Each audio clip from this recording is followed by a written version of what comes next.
Hi friends, இன்றைக்கி நம்மள பல பேருக்கு இந்த கழுத்து வலி, இந்த தலை சுற்றல், இந்த வர்ட்டிகோ ப்ராப்ளம், இன்பேலன்ஸ், எந்த ஒரு வேலையுமே செய்ய முடியாது, இந்த வேலையில் சிந்தனையே செலுத்த முடியாது, அந்த மாதிரி நிறைய பேருக்கு இருக்குது. பட் எனக்கும் அந்த பிரச்சனை இருக்குது. நான் 7 வருஷமாக இதில் ரொம்ப அவஸ்தைப்பட்டுட்டு இருந்தேன். ஆனால் இப்போ எனக்கு கொஞ்சம் ரிலீஃப் கிடச்சிருக்கு. ஒரு சின்ன தகவலாக உங்கள்கிட்ட பகிர்ந்துக்கலாம்னு இந்த வீடியோ முழுமையாக பாருங்கள். எதனா டவுட்னாலும் கமெண்ட்ஸில் கேளுங்க, நான் பதில் சொல்கிறேன். இந்த இடம் பார்த்திங்கன்னா இடுப்பு சார்ந்த பகுதின்னு சொல்கிறாங்க. அந்த இடத்துல கொஞ்சமாக தேங்காய் எண்ணெய் தடவி நல்லா அழுத்தி தேய்ச்சோம்னா பயங்கரமான இடுப்பு வலியாக இருந்தால் கூட அந்த நிமிஷம் நமக்கு வலி குறையும்.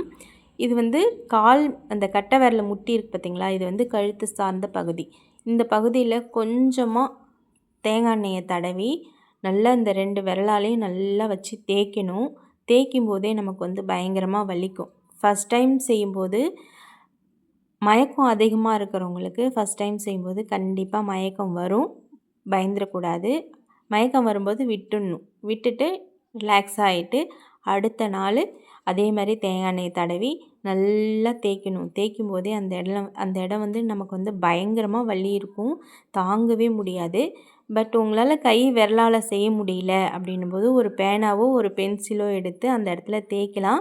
ஆனால் தேய்க்கும்போது கவனமாக தேய்க்கணும். ஏன்னா பேனா பென்சில் வச்சு தேய்க்கும்போது அந்த இடம் விறுவிறுன்னு வலிக்கும், தோலும் வழண்டிக்கிறதுக்கு வாய்ப்பு இருக்குது. அதனால் நமக்கு கையே பெஸ்ட்டு தான்.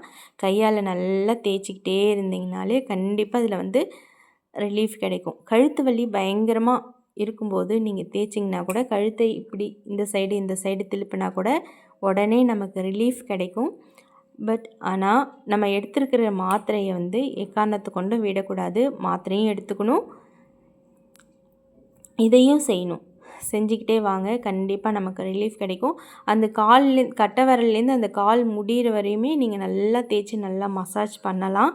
மசாஜ் பண்ணாலும் நமக்கு முதுகு வலி, இந்த இடுப்பு வலி, பயங்கரமாக இடுப்பு வலி எல்லாமே குறையும். கண்டிப்பாக குறையும். நிச்சயம் நீங்களும் செஞ்சு பாருங்கள். எதனா டவுட்னாலும் எனக்கு கமெண்ட்ஸில் கேளுங்க, நான் சொல்கிறேன். ஆனால் எக்காரணத்தை கொண்டு மாத்திரையை விட்டுடக்கூடாது. பிடிச்சிருந்தா சப்ஸ்கிரைப் பண்ணுங்கள். Thank you friends.